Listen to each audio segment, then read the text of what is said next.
I got inspired to be funny, not because I was a class clown, not because I was naturally funny growing up. I was really interested in talking to girls, and I didn't want to use dating apps.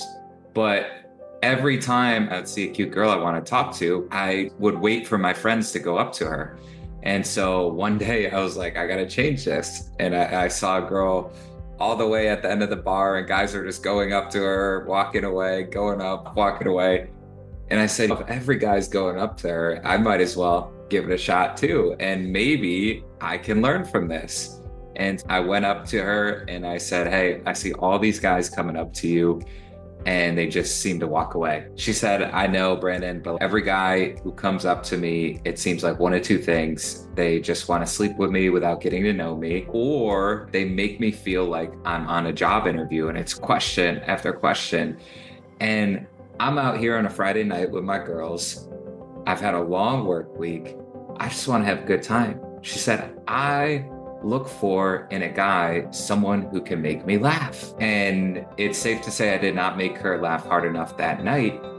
But going up to her was a true blessing because I learned that if I wanted to start meeting new people, that I was going to have to figure out how to add humor into conversations in everyday life. Great title for a podcast, Blessings. Thank you. Yes, I love it. What a great meditation. We are here to learn in the spirit of life. I'm all about believe. You're about spreading blessings. It's great. What about your blessings? What's the biggest blessing of life? What a great question. Because it's the Blessings podcast, I have to ask you, what is your biggest lesson in life? My biggest lesson in life. A whole lot of conversations with people about life and how those things manifest as blessings and lessons, and sometimes both. It's my connection. You're going to get schooled. The journey is the journey. What you and me are searching for are the blessings in this life. Remember the reality of how sweet people are. Spread blessings around the world. You are the most remarkable energy. You make me pause, make me excited, make me think, and make me spontaneously come up with an answer. This is another one of those great moments in time in my life. Thank you for reaching out to ask if I would do the show. Welcome back to Blessings, friends.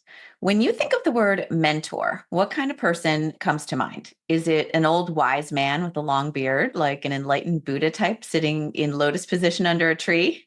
Or is it a celebrity or an online guru, a scientist, maybe a professor? Maybe it's a teacher you had in school, but my guess is that it's someone older or with more experience than you.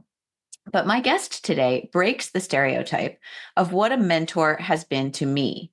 He's young. He's very funny. He's not afraid to put himself out there on a comedy improv stage, even at the risk of bombing. He's an ordinary guy doing extraordinary things to make an impact in the world. He's a super connector, a relationship builder, and a master of communication. After a successful career in fitness and golf training, he knew he was meant for more and shifted into personal development with the heartfelt intention of growing together with as many people as possible. And through his speaking schools and his company, Warm Heart Life, his mentorship programs, his comedy shows, and guest speaking engagements, he reaches out his hand to lift up others with him. So welcome Brandon Gaydorus to the show. Oh, thank you so much, Mitzi. It's funny as I'm listening to that. One, thank you, because whatever time you took to put that together, believe me, it made me feel a lot better about myself. And it's funny that you say he's funny because I got inspired to be funny, not because I was a class clown, not because I was naturally funny growing up. I was really interested in talking to girls at out and about. And I didn't want to use dating apps, but every time I would be out and about and I'd see a cute girl I want to talk to, I just would wait for my friends to go up to her. And so one day I was like, I got to change this. And I saw a girl all the way at the end of the bar and guys are just going up to her, walking away, going up, walking away. And I said, if every guy's going up to her, I might as well give it a shot too. And maybe I can learn from this. And I went up to her and I said, hey, I see all these guys coming up to you and they just seem to walk away. And I'm pretty sure this is not a speed dating thing right now. She said, I know, Brandon, but every guy who comes up to me, it seems like one of two things. They just want to sleep with me without getting to know me. Or the second thing, she was like, they make me feel like I'm on a job interview and it's question after question. And I'm out here on a Friday night with my girls. I've had a long work week. I just want to have a good time. She said, I look for in a guy someone who can make me laugh. And it's safe to say I did not make her laugh hard enough that night. But going up to her was a true blessing because I learned that if I wanted to start meeting new people, that I was going to have to figure out how to add humor into conversations in everyday life. So I love that your podcast is named Blessings because I would have never thought I would have been funny if it wasn't for that lesson that I learned from that beautiful girl that night. Oh my gosh. And you are funny and you have a dry humor. It's a good humor. It's the kind of humor that people can relate to because you make people feel like they have the possibility of also being witty and charming and funny. Anybody can do this. And that's what you put out there with your modeling of it. And also you have that fun laugh. The way you tell a story and then you go, ha, which I love. Yeah. I think I get that from sometimes people can relate to this who go to like family gatherings. And I feel like you always have that funny uncle or something. And my dad's brother, my uncle Steve, he just had this laugh that you would be in the other room and you couldn't stop laughing from it. So maybe it's something in the blood. Hereditary. That's so great.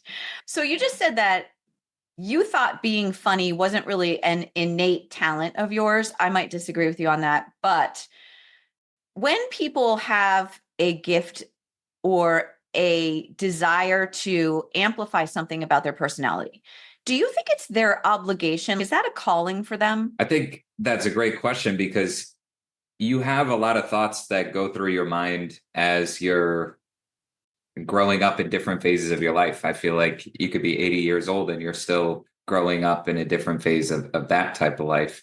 For example, maybe a grandchild or a great grandchild, whatever that may be. I feel like you're always learning different things. And I was at a speaking engagement in West Palm Beach, Florida on Wednesday, and it was mostly just a personal development thing. It was 10 of them, and I did an hour and a half workshop. And when I do a workshop with people that I don't really know, I make sure to get them involved. And I ask them, what's a goal that you have? And what's one thing that you need to be able to achieve that? And so that kind of opens them all up. And then at the end, if they have any questions, they can ask. And this one girl said, Brendan, do you feel like you need to know like exactly what you want and that you need to focus on one thing? And I said, I think it's unfair for me to say that it's important to focus on one thing because the older you get, the more you realize that if you can focus on one thing, you're going to be able to get better at it much faster. So that's the obvious perspective. But when you're really not sure about what that one thing is, I think it's unfair to say that you have to do one thing. I think that the obvious perspective is you stick to one thing, you're going to be able to get better at it. But the way I look at it is like, if there's something that sparks tying it back to your question, if there's something that sparks your curiosity, then I do think that is something that maybe you should take the next step and then the next step and then the next step. And so if you want to consider that a calling, something that you're curious about, I do think it's important to explore it. Now, with that said, a lot of people take interest in something and then they never act on it. So whenever there's something that I'm interested in, like, for example, I was inspired at the speaker mastermind to be able to learn Spanish for the first time. My mom is Puerto Rican. I grew up with a whole Hispanic side, but I don't know Spanish. My dad is American. There was never much Spanish in the household unless we were at family reunions. And I've just felt like I was a disgrace to my mother, like my entire life, because I don't speak Spanish. I don't look, quite frankly, I don't look Puerto Rican. And my name, since it's my dad's last name, is one of the furthest names from a Hispanic last name. So I actually have been really genuinely interested in getting more engraved with the Puerto Rican, the Hispanic culture. So I started having a little bit of fun with it when I would meet new people and I was just out there having fun. I'd be like, hey, my name's Jose.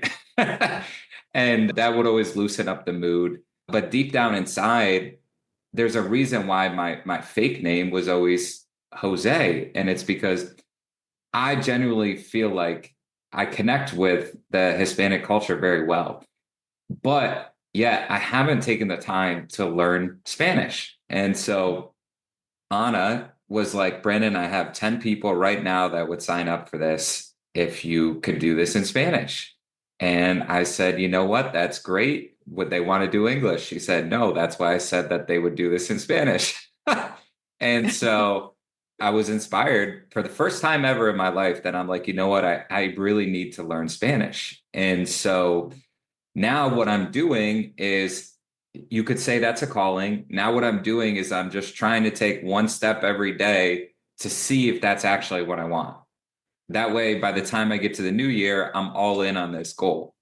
And so what I think is important is if there's something that you're curious about, you take small steps to be able to see if that's something that you really want. Because I think we have callings in many different things in life. And I could have been successful in golf. I could have been successful in fitness. I could have been successful in personal development. And I went for all in the music. I know the business side of the music industry. That was something I definitely could have been very successful in. And I explored all four of those. And the reason why I'm doing what I do now and why I'm so passionate about it directly correlated to the action I took with all three of those different endeavors. I think when there's something you're curious about, I do think it's important to explore it and act on it and then see where it goes from there. With that said, I did have a mentor tell me once, she said, Brandon, I tell people to give it at least 3 years. Whatever it is you're trying, give it at least 3 years. And that's going to really help you understand if that's where you want to go or not. And then I had another mentor. He said, Brandon, look at your life in 5 to 10 year increments, because it's going to take some time if you really want to chase something great. And so hopefully that kind of answers your question there. It does. It does. I think that people can use the idea of not going all in on something. They can use as an excuse for not doing that they are multi-passionate. And I agree that people are multi-passionate. I think we are complex beings. And I love what you said about if there's something you're curious about, because a curiosity, something you're interested in, taking one step toward it and seeing how that feels. Is it aligned? Is it not aligned? But I feel like those little things, even if they turned out to be not our ultimate goal or not aligned, are always there in our minds because they're meant to teach us something. So I'm sure you learned things about fitness, about golf, and about the music industry that tie into what you're doing now. So those might have been stepping stones and like pieces of the puzzle that you needed to go into what you're doing now. What do you think about that? 100%. I couldn't agree anymore. One of my mentors, he's the COO of Time Warner Records, and we bonded over golf. He helped me get my first raise in fitness. He said, Brandon, if you ever want to play golf with me, because he moved out to LA, he said, if you ever want to play golf out there, let me know. I go and play golf with him. And I had just had my first musician showcase event 3 months prior. I had just had that 3 months prior. So I felt like I was in the game and I was so excited. I was playing golf with him. The manager of Incubus was playing with us. And I was like, man, this is so cool. And what's funny about that is he was one of the supporters of my outlook on personal development from the very beginning. I wrote this book called The Care Principle in 2019. And he taught me this story. He's because I asked him, I said, Tom, what would you tell people who they just want to get their foot in the door? They're trying to get an opportunity. They're trying to get a job. They're trying to get that chance, but they just can't get in. And he said, Brendan, I would just tell them to get their foot in the door. he said, if they have to file papers, if they have to bring coffees, if they have to clean the toilets, whatever they have to do to get their foot in the door, that's going to help them get a better understanding of what they need to do to get to that next position. And so when I went and played golf with him, I gave him that book, and I was like, hey, I just want to let you know one of the stories in there was based on something that you taught me that left a big impact. And when I was having my first big A to B conference, A to B Con #2, this is when things really took off. I ended up co-promoting a show. They had 1,600 seats in this theater. So it was a big theater. It was a responsibility. And I was struggling because me and the president, we thought we had an artist for 3 months that was going to be the performer. And we were in alignment. This was a perfect fit. What ends up happening is they couldn't make it work. They would have needed a little bit more for the show. And they didn't feel like telling us that because they're like, if we do a little bit more for the show, it's going to be hard for you to break even. And so we called them in January after thinking we had him September, October, November, and December.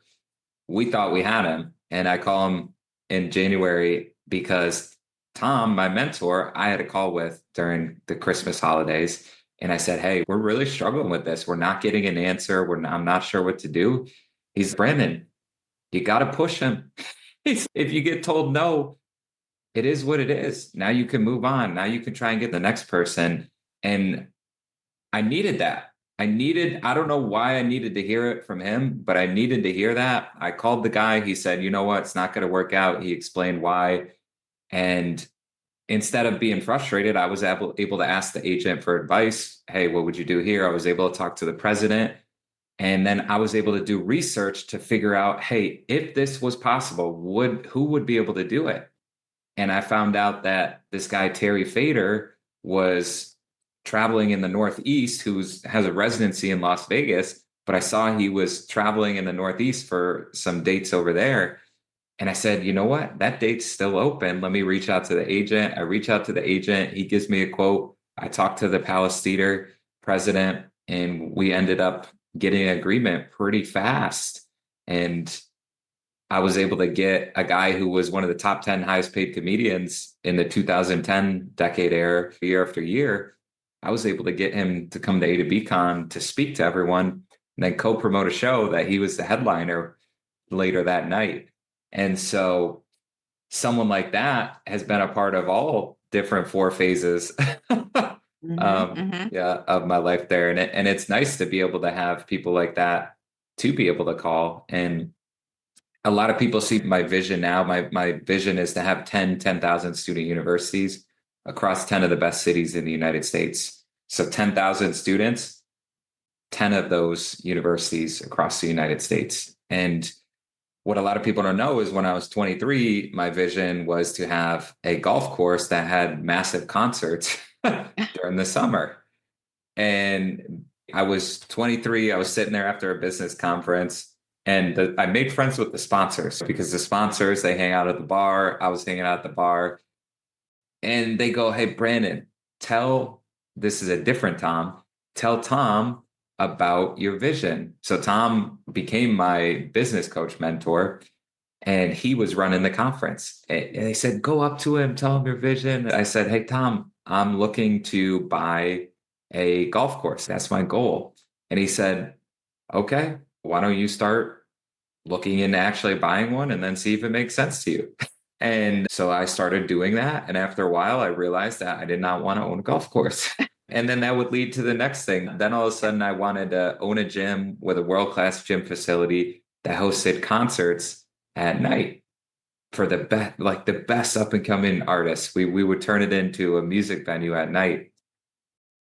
And then I have my concert. I worked a series of internships where I worked these big shows. And then the pandemic hits when I was getting ready to do my second one. So then I shift towards mentoring high school and college students, because when I had my first show, I had 4 interns. I realized I was mentoring them the whole time. And so then I started mentoring high school and college students for about 2 years. And after that, I was ready to start doing something that I could actually make a little bit of money off of. And so I had a personal development event called Map Your Way to Financial Freedom, which was based off that big vision that came into play in the summer of 2021 to have those universities. I said, I got to figure out how to get people in a room. And so I had Map Your Way to Financial Freedom October 2nd, 2021. And after that, my mentor said, Brandon, you're on to something here. Because he would see what I was doing with the mentorship program. He said, you're on to something here. He said, if I were you, I would start teaching a speaker school. Mm. And I said, speaker school, that's here because this is what he had taught a speaker school for years. Not his main thing was business consultant, but he spoke on stages for 40, 45 years. And he just realized people could use the expertise. So he taught that for probably a couple decades. And he was like, Brandon, I think you should start teaching a speaker school. And I'm like, thinking in my mind, you're nuts. Like, why would I teach a speaker school? How am I going to get people for that? What am I going to talk about? Because he didn't want me in his business. He just said, you're ready to start teaching one. And so January 2022, I called the best speaker I knew in the area. And I said, hey, do you want to teach a speaker school? He was making his living speaking in the New York City school system. He said, Brandon, we could do it at my place. Let's do it. And now I've taught 22 speaker schools in 6 different states, 2 different countries. And we're about to have our 3-year speaker school anniversary, January 25th at the Stamford Speaker School Mastermind. So it's just crazy how all of this has happened. And the original topic was like how the 4 different things blended well together. What most people wouldn't know is that first conference that really kicked everything off. I think 33 out of the 72 tickets were scholarship tickets. And they were scholarship tickets from my fitness clients who believed in what I was doing. Yeah. I had one lady say, hey, Brandon, I know how passionate you are about this. You've trained me, my family for 5-6 years. She said, tell me about this vision that you have. And so I start breaking it down. And then she just stops me. She says, Brandon, it sounds like you got the VIP tickets figured out. Just try and sell the general admissions. Whatever you don't sell, I'll buy. Wow. How would you like to get the best text of your life? This is your sign that it's time to add something powerful to your morning routine that sets you up for success and reminds you that you are worthy and makes you unstoppable. It's a motivational text message from me, a real human. I am Mitzi Campbell, a mindset specialist, and I know that it is possible for you to live the life of your dreams. My morning motivational text messages help you up-level your mindset, your happiness, and your success. Sign up for a 2-week free trial at yourpositivemoment.com and change your life today. Join the movement so we can all thrive together. yourpositivemoment.com. That's so amazing. You really, everything you talk about in these stories, the thing that strikes me is the way that you have been able to cultivate relationships and how that has enabled you in your success. So can you talk a little bit about how relationships have helped you in your life and why they're so important? Yeah. So growing up, I feel like everyone has different types of childhoods. Growing up, my parents were great. The one thing that I wasn't really exposed to was social life as much. My parents were really dedicated to, there was 3 of us and they were really dedicated to family, like we didn't have a lot of babysitters growing up. So either my mom or my dad was always picking us up. And my dad switched careers in his mid-30s. I like maybe other students of mine or friends parents were like going to parties and stuff. I would go down to the basement on a Friday night. My dad would be studying like almost every time, like Friday, dad was studying. And so I didn't really get exposed to a big social atmosphere growing up. And one thing that I really wanted to learn was how to be social and how to make friends when I got to college. And so when I got to college, I had one goal, and I got to give my dad credit for this because he says, Brandon, He says, Brandon, I really don't care what grades you get. You just have to keep above a 3.0, and that means you keep your scholarship. If you do that, no worries on my end. Mhm. If you go under that, you're going to have to pay for it. Mhm. And I said, all right, I appreciate the heads up. So I think I ended my college career at about a 3.1.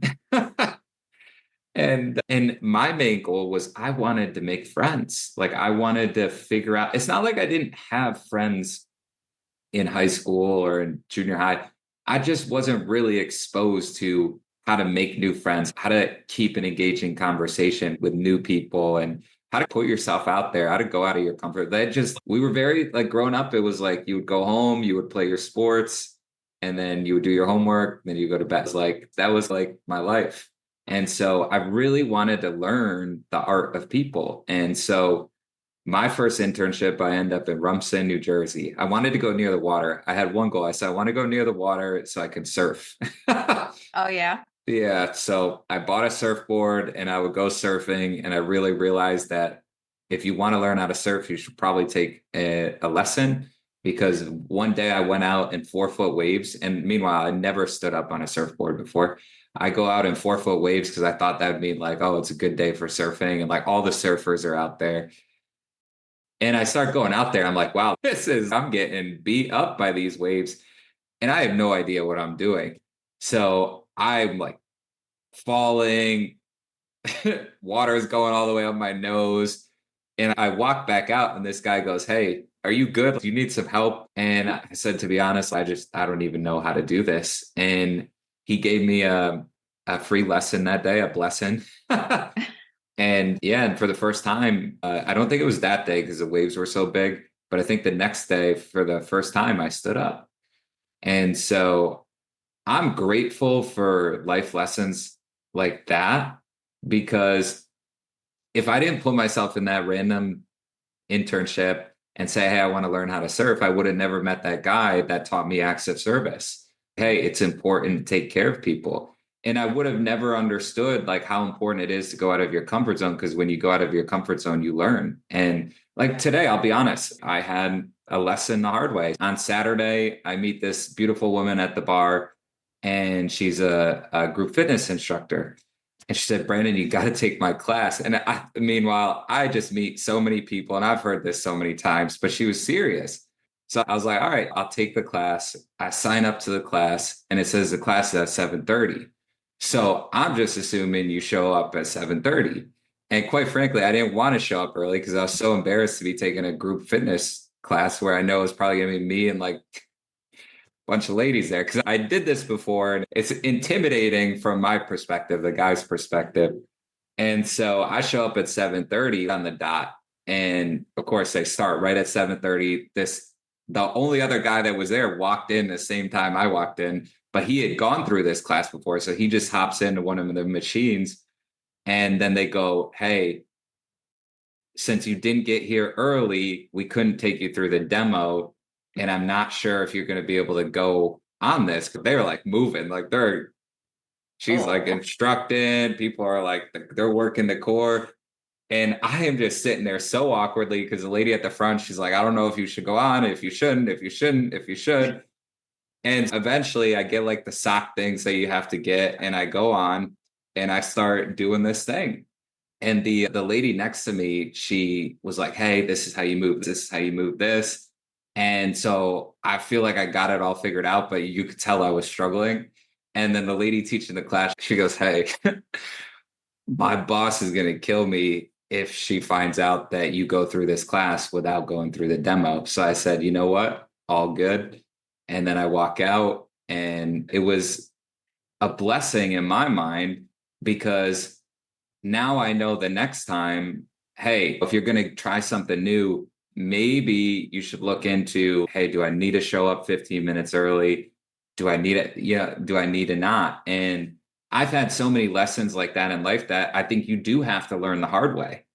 And I'm forever grateful for that. And tying it back to that summer in New Jersey, tying it back to the question, I had did this internship at high-end country club. I did not grow up in this atmosphere. There was one country club in a 30-mile radius where I grew up. So even the country club that there was around me, you still, it was just still so much different than Rumson, New Jersey, where there's country clubs literally all along the water. Mm-hmm. And so I go to this place. I don't know anything about etiquette, like all of this stuff.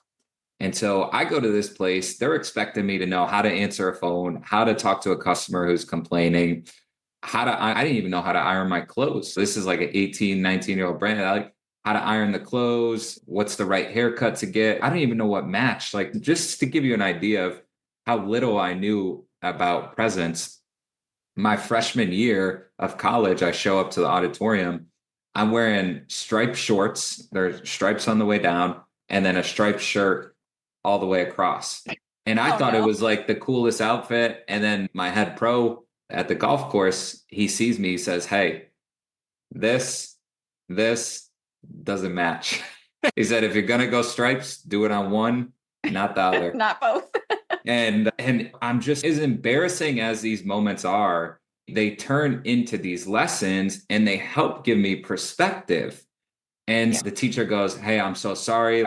I get a message after, "Hey, I'm so sorry. I just, like, my boss would have been really aggravated at me if you didn't go through the demo and do this." And I said, "You did the right thing. I appreciate it." And I said, "This was a good learning experience for me." And because it really was. Sometimes and that happened to me a couple months ago on a podcast. Like, I thought the podcast was, I think it was at 11. And so I show up pretty much at, I think, like 11:01, and it was a live podcast. And apparently I was supposed to show up at 10:50, and I just didn't know. I heard Bill Gates is on time. Like, I heard, like, Bill Gates is just like on time, not early, not late. So I'm a very, like, on time guy. For example, yesterday, I think I had 19 meetings. It's not the easiest thing for me to just be 5 to 15 minutes early for everything. But at the same time, like, I don't want to be the guy who's late. So, like, I try and be as close to on time as possible. But these are great lessons for me, because that next time I hopped on the podcast, I was on the podcast before either of the two people who were doing it were on there. And but I would have never known that if I didn't mess up the first time. And so that internship, I ended up getting a D. And it wasn't because I didn't show up to work. It was just because I was expected to know how to handle a customer, how to answer the phone. For example, and this sounds so bad now, but you'll just go back to that 18-year-old, 19-year-old kid who just doesn't know anything. It's just like, I was supposed to vacuum the shop every night. So at the end of the night, I was vacuuming the shop, and my head pro just happened to be in there. And so I'm vacuuming the shop. I think I'm doing what I'm supposed to be doing. Customer walks in, he starts talking to the boss, and they're having a conversation. I still don't think anything of it. I just think I'm doing my job. And then he goes, "Hey, Brandon, shh." And so, like, he did it, like, very low key, because there was some. And so after the customer left, he said, "Brandon, you can't do that." He said, "You can't be vacuuming when a customer is in the shop." And in my mind, I'm thinking, like, okay, that makes sense to me now that I hear that. But I just had no idea. And there was so many things like that that I just didn't know, because, like, I had no training. I was just thrown in there, and they're like, "All right, do your job." Right. We And learn things through life experience. It's every single thing we do is an exercise in self-awareness. 100%. So I end up getting my grade back for the internship. I get a D. I get a D. And for the 3 months, my main boss wasn't there 1 month out of the summer, because he was peaking in his playing career. He was probably the best business professional at playing golf. So he's playing in the top tournaments around the country. It's a lot for him. He's overwhelmed. This is all new to him. He's basically playing with the Tiger Woods of golf that summer. And then what happens is, then the assistant pros, they get thrown into the ringer, and all of a sudden they're doing 2 times the amount of work. They're overstressed, they're overloaded. And then me and my buddy who were interning, we're just, like, expected to just get thrown right in the fire. And meanwhile, we're just finished our freshman year of college. And so I get a D on the internship, and I was like, you know what? Maybe I can have a conversation with my boss to see what I could do better. And he has a phone call with me. I find out that he doesn't even remember giving me a grade. Oh my God. And long story short, who even knows if he was the one who gave me the grade? And we had a great phone call and he gave me some really good advice. I end up working at one of the top golf courses in the country throughout the school year. I would caddy Pinehurst Resort in North Carolina. And for the first time, I saw what it was like to be professionally trained because it was very structured. And so I knew exactly what to do. And so the caddy master, they loved me and my buddy there. But I knew what to do. I knew where to stand. I knew how to talk to the person on the first hole. I knew when to initiate a conversation, when to not, because I was trained. And so the next summer, I go to Cape Cod and I say, I got one goal. I'm going to be the best intern that this place has ever had. And if I'm not the best, I'm going to do a damn good job because I know there's a lot of great people. And so what was even cooler about that is not only did I get an A on that internship, not only did I make a lot of money for a college student, but I gained a mentor unexpectedly. And that mentor had just had a heart attack about 8 weeks prior to when he started working and then when I started interning there. So he was just getting back on his feet when I had started there. And the cool part was he wasn't the head professional. He was the assistant caddy master. And this was his retirement job. He had been a successful manager, a successful leader his entire life. This was just a job he did as retirement. And he was able to mentor a lot of the caddies. And quite frankly, there was a lot of very successful people at this club. So he enjoyed it. He was the first person who really taught me how to take care of people. And he taught me the basic concept. He said, Brandon, the more you take care of people, the more they'll take care of you. Right. And he would do it through like actual experiences. He would be like, hey, Brandon, this person needs 4 tequila sodas, 4 screwdrivers, whatever, out to the second hole. Can you take them? So I would take them out to the second hole. And meanwhile, they're already paid for because they got their SKU numbers in at the club. So these are already paid for under their SKU numbers. The guy gives me $100. He says, here you go. Gives me $100. I said, holy crap, in my mind. And I go back to Ken. I said, here you go. Here's $100. They gave it for those drinks. And Ken takes the $100 and he says, Brandon, take half of it. You deserve it. And I said, I don't know. I think that was for you. These are your guys. I think one of them even said, hey, I owe Ken some money. So I gave him the $100. He gives me $50 back. And I thought that was very nice of him. What really taught me how much that this guy cared about people. Later that night, I'm in the cart barn and I'm cleaning the carts. I'm taking care of everything. And he says, hey, blah, blah, blah, just gave me another $40, another $100, whatever it was. And he gave me half of that. Whatever that was, he gave me half of it. And that was a great life lesson right there, because I think a lot of times we try and take the shortcuts. We try and take the short-term money because it's nice. And I really learned from him is, man, if you take care of people, they'll take care of you. And that whole summer, I wanted to go out of my way to make him look good. And that whole summer, if I wanted to caddy to make some extra money, he would put me out there first thing. He would put me with people who he's like, hey, Brandon, this would be a good person for you to meet. He would put me out there to caddy with them.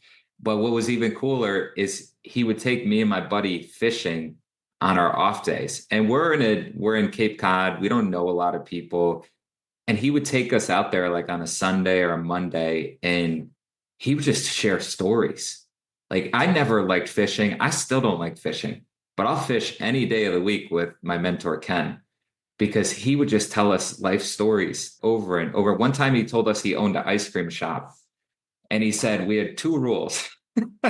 So we had 2 rules. He said, whenever a customer came in, we made them feel like they were the greatest thing in the world. If they came in before, we would know their name. We would ask them about their kids. We would ask them about how the summer is going, whatever it may be. And then he said we would try to know their order as well. And so whenever they came in, not only did they feel taken care of by them already knowing the order, but they already knew their names. So that was a combination of the first thing. And then the second thing is he was like, we were going to have the best damn ice cream there was. Mm. And if we could take care of the people, if we could have the best ice cream, then we're going to be set up for success. And he said there would be such a long line in the summers. And he said one time there was a lady who was complaining, said, man, there's such a long line. There's such a long wait. And a guy turns back and he says, yeah, but it's worth the wait. Yeah. And That's so great. So all these things you've just been going through, all these stories, they all teach something. And that's what you're a master of. You're a master of storytelling to teach, because nobody wants to be told. Nobody wants to be just lectured to. But they will, like you said, you didn't like fishing, but you'd go to hear the stories. People will sit through a long day of a conference if they can hear the stories in the right way that make an impact on them. And that's what you do. You teach people how to do that. Why is it so important for us to get back to good old fashioned storytelling? yeah, because facts tell, stories sell. And this is something many people have heard. Facts tell, stories sell. But there's a reason why I'm not afraid to put anything out there, because there's so much that goes into understanding how to craft a great story. Like you could give the lens of a basic concept of how to do that, but then actually speaking it out, presenting it in an engaging way. Like what a lot of people don't know is for the first year after I took a speaker school, I met I meet a lot of people at the bar that have helped me out. I met a cute girl at the bar, and she had told me, yeah, she had told me that she had just started this voice coach company. Like she was an actress and she helped people with their singing and stuff like that. And I had always struggled with being monotone growing up. So I said, you know what? I think you can actually help me. I don't have any interest in singing, but I do want to understand how to use more vocal range with my voice.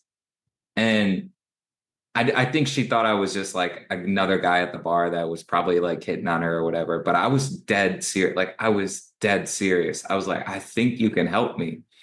And so I message her the next day, no response. I send a follow-up message a couple days later and she responds because I think she knew I was serious. And so I ended up working with her for about a year, and I owe her so much credit because for the first year, we were working on my eyes. Like Mm. I didn't know how to evoke emotion with my eyes. So it always looked like I was tired on camera and it just looked like I wasn't really interested. But then when she taught me how to use the eyes, all of a sudden I started to understand how to actually get people excited to see me when I was on camera. And then one time we did a acting audition, and I didn't want to do an acting audition to be an actor. I wanted to do an acting audition to become a better public speaker. Same reason why I do comedy.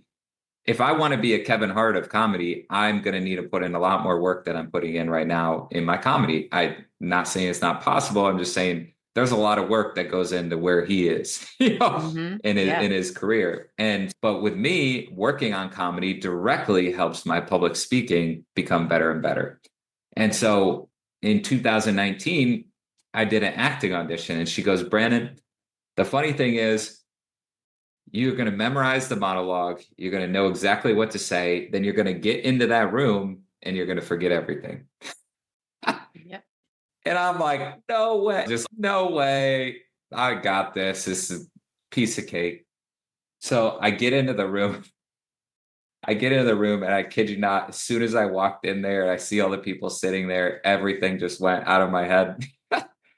And I was able to, once I settled in, I was able to remember some of the stuff, and I was able to say it a little bit. And what was the learning experience, the blessing on that was the voice coach or the people who chooses if you make it through or not. I'm not sure what that person's called.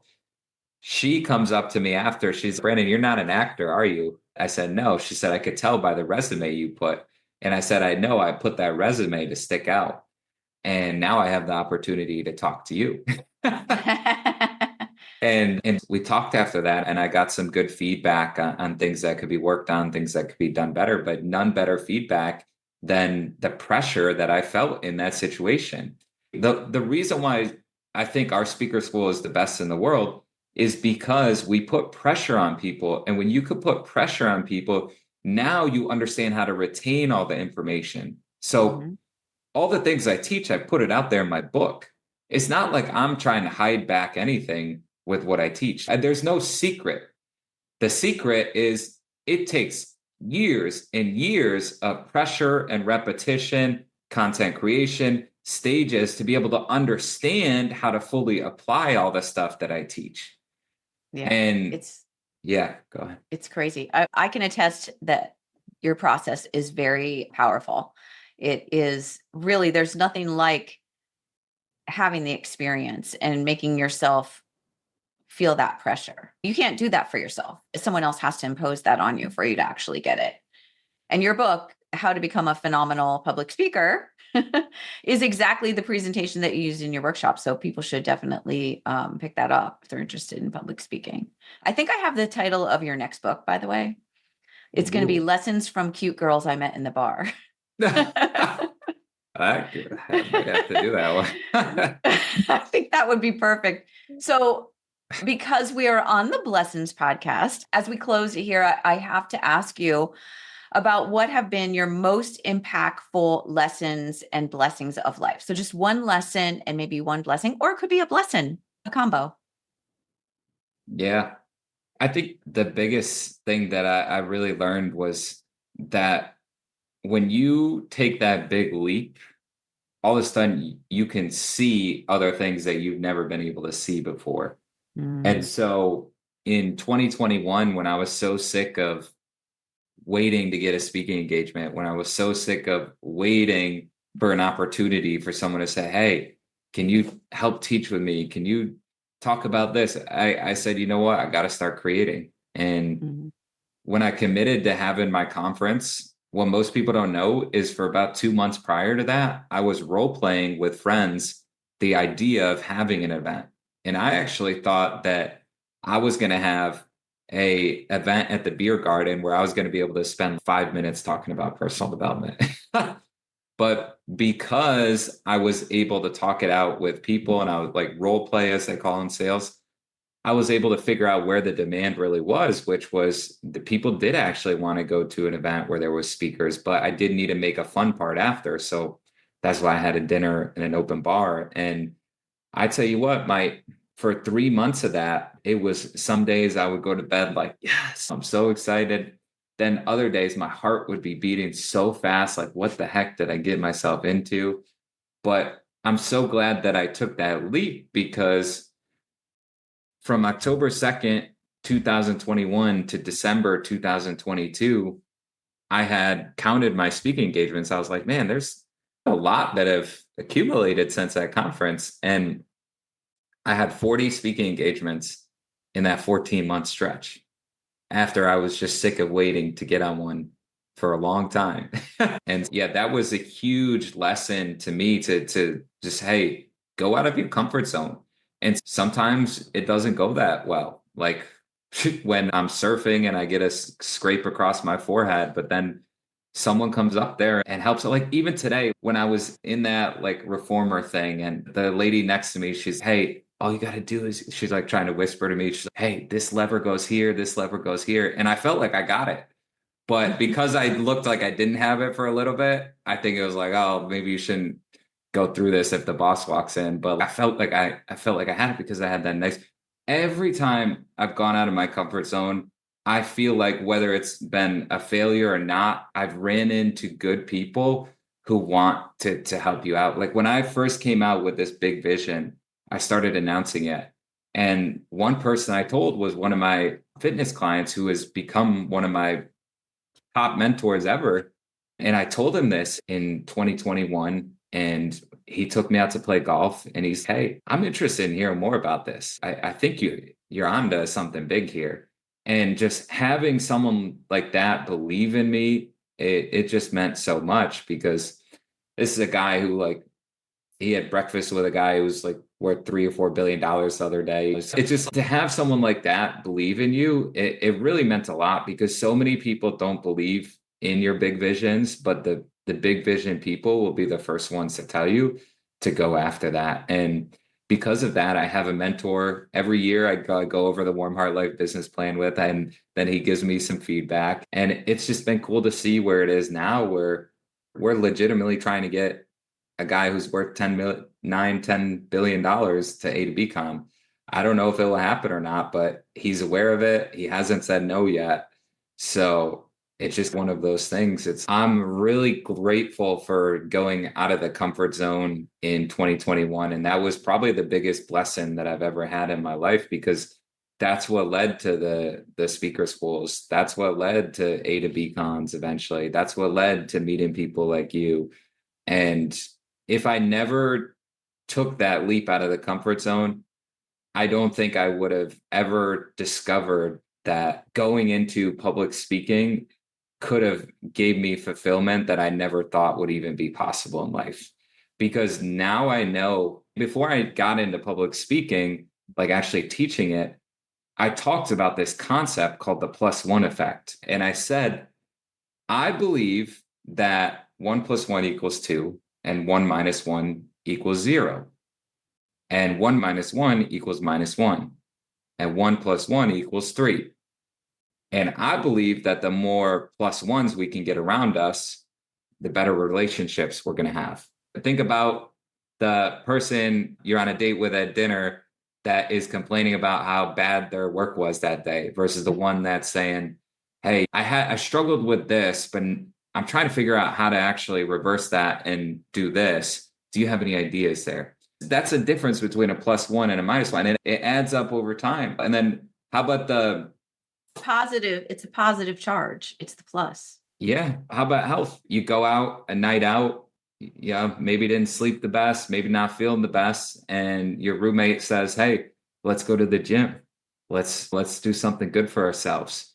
And then the other one says, why would you go to the gym? You just had a good night out, just relax, chill out, watch some Netflix.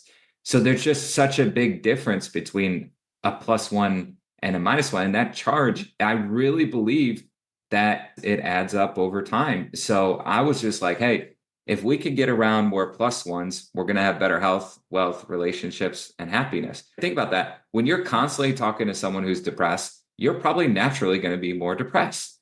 When Makes you're me want to run away. I don't even want to be around people like that. Makes you want to leave the room. Yeah, when you're constantly talking to someone who's going after their dream, who's chasing after things that they want, what do? You start thinking about the things that you want, and then you start taking action on that. You start asking better questions. And that's what people are like, Brennan, you've been able to interview these very successful people in live environments. What is the key? The key is I believe that there is value in me because I focus on being positive. I focus on getting good people in a room. I focus on giving compliments. I focus on trying to exude good vibes. And that is what a +1 is. And +1s attract +1s. Right. Quite frankly, there's a lot of successful people that they're just craving to be around positive people. That's right. They're Yeah. craving. And It's contagious. It feels like it feeds your soul to be around people like that. there is so much value in positivity. And I am so glad that you are talking more and more about that as you're getting on these bigger and bigger stages, because I was talking to Mitzi yesterday. We were putting together some clips, and I said, Mitzi, this may be one of the best 1 minute-ish clips that I've ever seen from one of these speakers' masterminds. And I was not kidding. From the start of it, the attention grabber, to the finish, to the actual message in the story, to taking me on the emotional journey, like having me interested in the story, actually seeing this story play out. Incredible. And so if any of you who have listened this far, it is truly a blessing to have Mitzi in our lives, because there is so much value in people who are trying and doing in spreading positivity on a consistent basis. And I truly feel that's why I came up with Warm Heart, because I truly feel that I can't change the world. You can't change the world. If you're watching this, you can't change the world. But I do believe that collectively we can change the world. And that's the whole idea behind Warm Heart Life. If we can get more warm hearts out there, we can make positive impact and positive change over time. If we It's a have compound more, effect. Yeah. And that's how I look at it. If we can get more warm-hearted people out there, we will make the changes that we need to make. And there's a lot of people who try and take our warm hearts away from us. So my goal is just to, with the name of the company and with the core values and the people, is just to keep doing our parts to try and make this world a better place. I love that so much. And you are doing that. And it's just one of the reasons why I love you and what you're doing. And so just keep on doing it. If people can go to warmheartlife.com to find out a little bit more about what you've got going on, the speaker schools, highly recommend the speaker schools. And just getting in your world, coming to A to B Con in Stamford, Connecticut, coming up this spring. It's going to be an amazing conference. And I want to thank you so much for everything you shared with us today. It was so much value. And I hope you have an amazing day. And thank you. Thank you. Thank you, Mitzi. And thank you, anyone who watched. I appreciate it. Hey, everybody still listening, will you go give a 5-star review to this podcast? Mitzi puts in so much effort and so much love into this. She's brilliant. She deserves it. So I am going to go right now. By the way, by the time you hear this and you go give your 5-star review, you should be able to go find my 5-star review of this podcast. But I just want to thank you for what you're doing.